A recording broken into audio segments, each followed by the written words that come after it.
and gentlemen, here we have with us the one and only Mr. Killa. Mr. Killa, Mr. Killa. What's going on, my man? Greetings, greetings. Everything good, everything pretty, plug-in. I mean, at the moment, the world is right now, it's a little shaky. So a bit of that energy, also do lies with me because, we are all in this together. But besides that, everything is beautiful here. Well, you see, I was just about to ask you, borderline some of that, but I want to ask you, I've looked at a lot of your videos and of course your performances as well.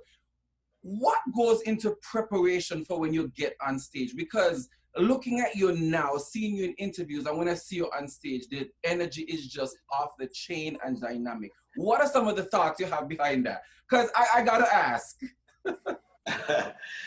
One time I told, I was doing a reporter, actually, I said to them, I think I practice in my mind because so much happens internally, and I'm one of those persons that believe that everything begins kind of in your mind. Your success begins in your mind. Your application towards things begins in your mind. So most definitely my performances begins in my mind. I have an imaginary, dome in my mind where I big perform. And there is thousands of people in there, and I do things, and all the matrix and theatrics, you know what I mean? Happens in my mind. I think though there was a part of it where I yet trying to put my finger on it to understand, because I feel that we also carry things from not just the time we were born, but I feel is also from our ancestors, that genetically, that genetical memory. And so when I started to dance as a kid, nobody taught me to dance. I felt it. That's funny. You know what I mean? It happened. I felt it. So that came natural. The same way that when I perform and I felt the stage, from the time the mic reached in my hands, then it's a whole different story. It's the place where I learn to release my stress, release the frustrations, if there is, what I mean, also exert my happiness. Right. My happiness, you know what I mean? So stage for me is an expression of deeper self, deeper thoughts, deeper preparation, and also deeper capabilities that I think I carry from our home. Well, it's funny that you say that, right? Because one of the questions I wanted to ask you is the dancing that you bring on stage. You don't just bring media core dancing. You bring, like, I remember that song Roly Poly, and you lift those girls up in that video and stuff like that. I gotta give it to you, man. The performances match the songs. I gotta give it to you. But let me ask you a question before we go deep into anything. How are you feeling right now in the state of mind during the world with COVID-19 and all of that stuff? And how's the family? I mean, besides being tired at the moment. Tired in COVID-19? Yeah, I work. I don't know how to stop working. I think I am actually a workaholic. So COVID-19 is something that I kind of had a understanding or a nudge from the universe, understanding that there is a possibility that it can happen, Okay. So I always pay attention to what is happening in the world, where we are, where we came from, So I knew that things like that is possible to happen, and through certain things I've been a part of, development projects and stuff like that, and being around globalists and the way that they think and the application that they think should happen to save the planet, how they think. You know what I mean? In their way, I know definitely was a possibility. So when COVID-19 came, I think there was a part of me that was ready to kind of stay home, defend the family, into the things that is necessary. You know what I mean? For our survival. I think I just kicked into survival mode and trying not to pay attention or be bombarded by the energies that just flying left and right, you know what I mean? Yeah. Social media and all of those things. So what I did, I engaged into the land because I also have a farm.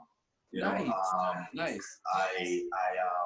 I have a non-profit organization, the HMF Foundation. So through that time, in the pandemic time, we actually, me and my team went out there and started the food drive together with my father and provided groceries for like 280 something people, you know. Nice. Nice. So I've been keeping myself busy. My family is totally fine. Mama is good, you know. Once mama good, everything good, you know. So I got mama it. is up on the hill in her little, mama is up on the hill in her little fortress. Yeah. She's good. So that's definitely not a problem with the family. And together with my team also, we all are fine, we good. I have the radio station here running, so I have a team of young people that works with me. I don't even like to say for me, but works with me. With you. Yeah, on the radio station. We have the studio. So we've been doing music, have the radio station running, building up the farm. Yeah. And So you kept yourself busy. You kept most yourself definitely. busy. All right. Most So definitely. it seems as though COVID-19 did not really slow you down mentally because you used this opportunity to just look at it as zone out the outer world and basically zoomed in on what's more important to you and life and your family in a whole. You see, that's a smart thing to do. A lot of people looked at COVID-19 as something big, but then that was our time to zoom in. You know what I'm saying? So I think that was good. It's a time when, you see, through COVID-19, everything got a chance. Even the wicked man got a chance. You That's know, true. every single thing got a chance. The Yeah. air got a chance to breathe again, you know? And just saying that word make my whole skin raise, you know what I mean? Because there was something bigger happening that we need to learn to pay attention. Yeah. Me and you came from a very unique place with a very unique set of people. Yeah. Set of people that has a unique type of love also that has been mistaught to us. Correct. You know? Correct. And when we look at what was happening through COVID-19, it was a time to really dig deep, go inside, internalize, Yes. understand, Yes. and Yes. not to just absorb, because so much people was absorbing instead of observing. Yes. No, so we absorb instead of observe.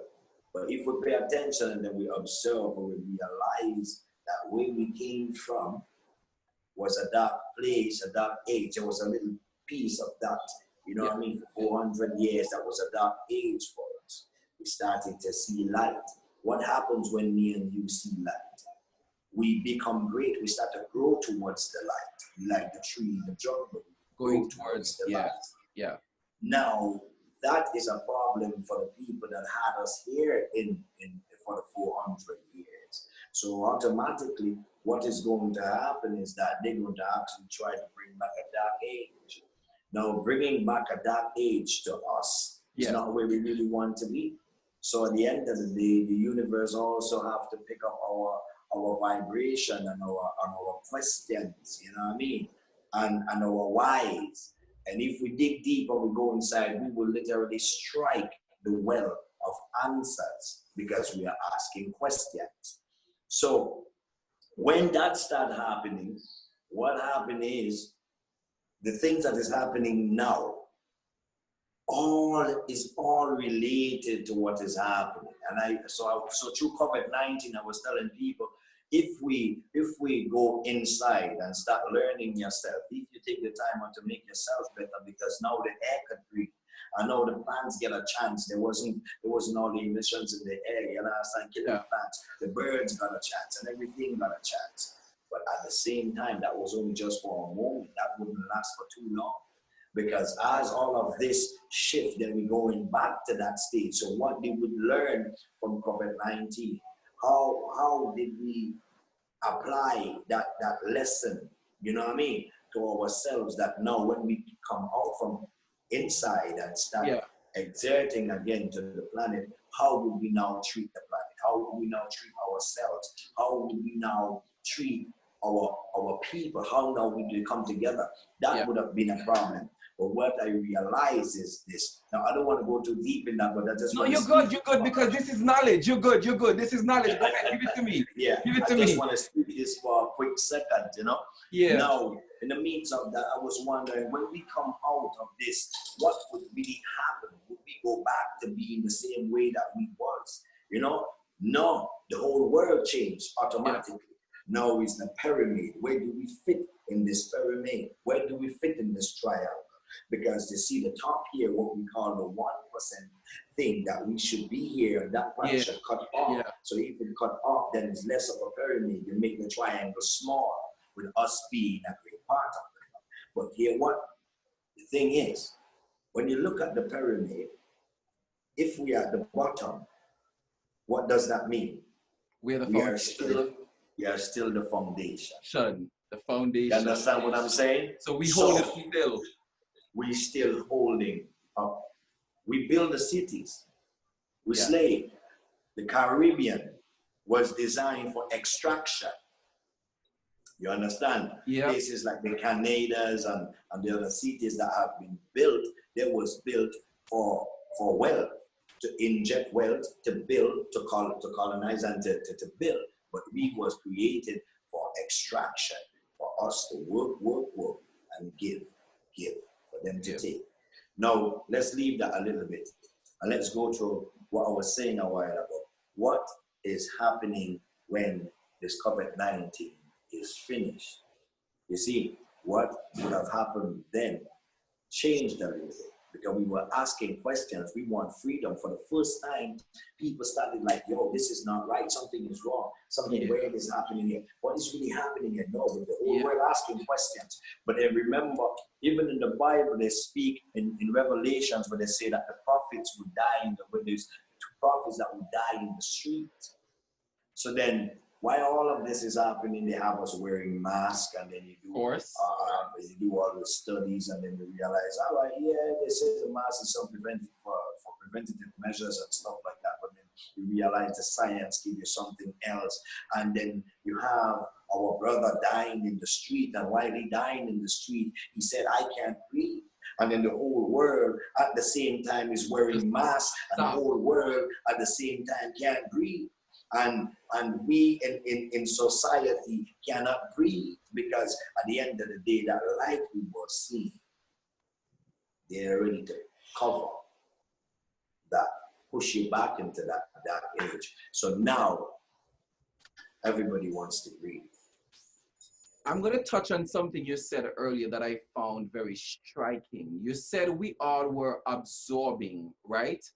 But what did you say right after that? Observing. You don't think everybody was observing?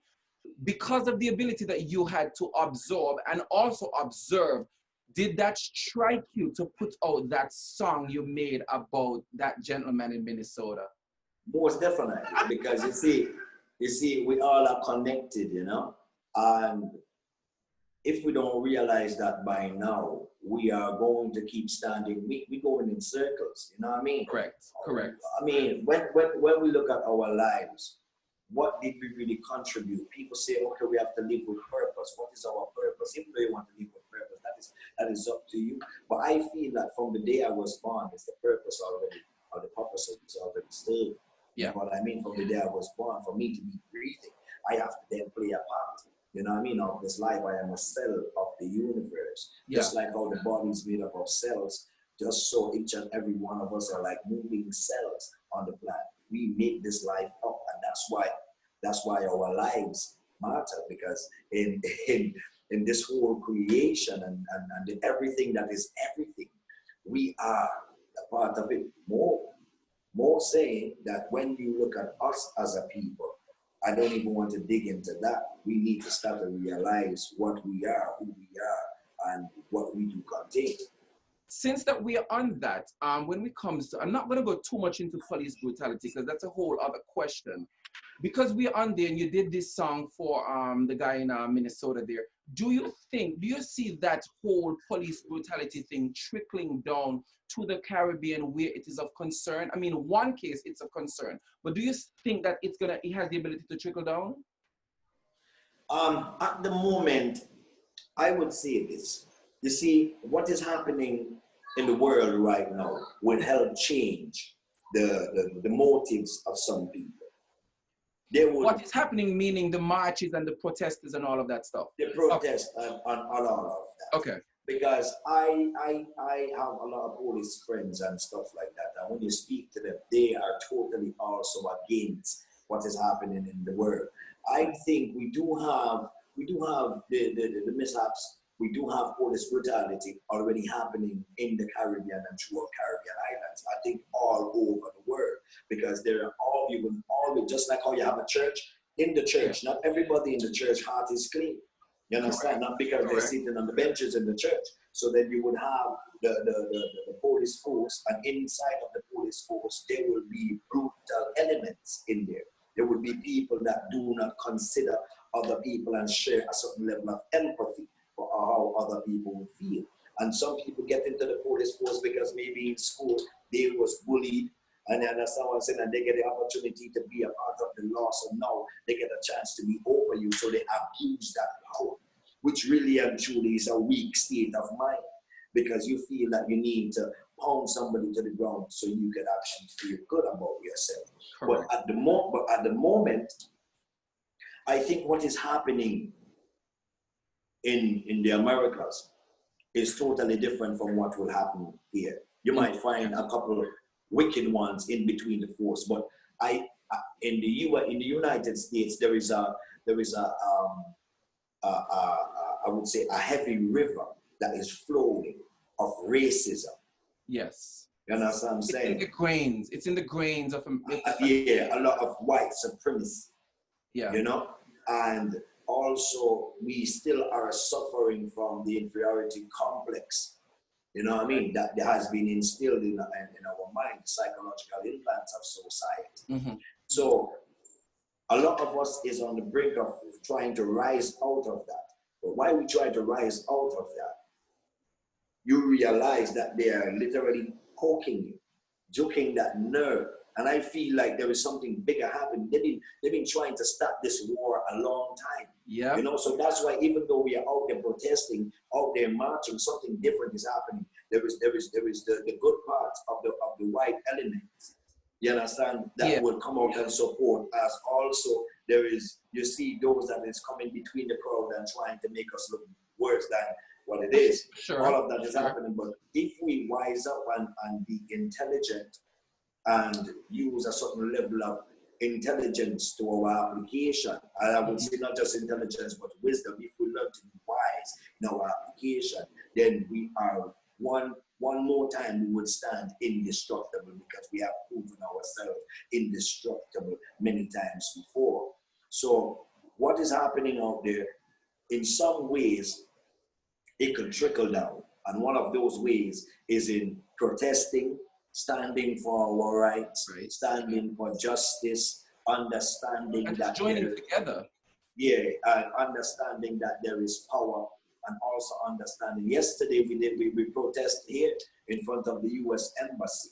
You know what I mean? Yeah, we stand. Yeah, we stand in solidarity to the world. You know, with the world. You know, with our brothers and sisters worldwide. Why we shouldn't? You know what I mean? Why we shouldn't? That's a good thing though, because when persons like you step forward and say, you know what, my brothers, I'm with you. I'm here with you. I'm not here to destruct, but I'm here to build. That also sends a clear message to other Caribbean leaders and other Caribbean groups as well, that we need to come together and build that foundation. Not only build it, but build on it to get to the top as well, as for where we need to be. So I like the fact that you're involved. The song itself, I love the song. I'm going to share the song and continue sharing the song as well, because have you seen the video as yet? No, I haven't seen the video. I was going to ask you if you're going to do a video, because I haven't seen the video, but I've heard the lyric. The video is amazing. Yeah, and it was produced right here, because as I say, I have a multimedia facility here now where we do full production. You should check the video out, man. I'm gonna check the video out. Let me ask you a question though. Do you have any fears of taking such a stand? And I know what your answer is going to be, but I want to get into your head a little bit. Do you have any fears of taking such a stand, being an artist that travels internationally and globally, of the song that you just put out? really and truly, deep down inside of me, I think there is a level of excitement and not fear. You know, there is a level of excitement I see and you. not fear. I see you. I see you. You know what I mean? Yeah. Because we have to also learn to dig deeper than just the fear that they taught us. Okay. You know, the fear that you would die, and the fear. I'm not. I don't think I'm not one of the person that afraid to die. If I die uselessly, then that's a problem for me. I'm afraid to die uselessly, like I do some foolishness and kill myself. Yeah. You know what I mean? But if I have to die for a cause, then that's not a problem. We have to learn to lose the fear, stand up for what you really believe in. You know what I mean? Okay. And you see, if you dig deep again, then you would realize that there is no way for you to really go, because people will call it life after death, but Life after death. there is those that don't die. You know, Because your legacy lives on. there is those that don't die. We Right. don't die. We are physical, mental, and spiritual. You know, and these three planes we have to learn to understand. And in this physical life, you know, we are just going through the motion of this experience. You know, this is an experience, and that is my belief. So I guess as much my belief put me to stand in a place where there is an excitement to stand for what I believe in, and not a fear. Not a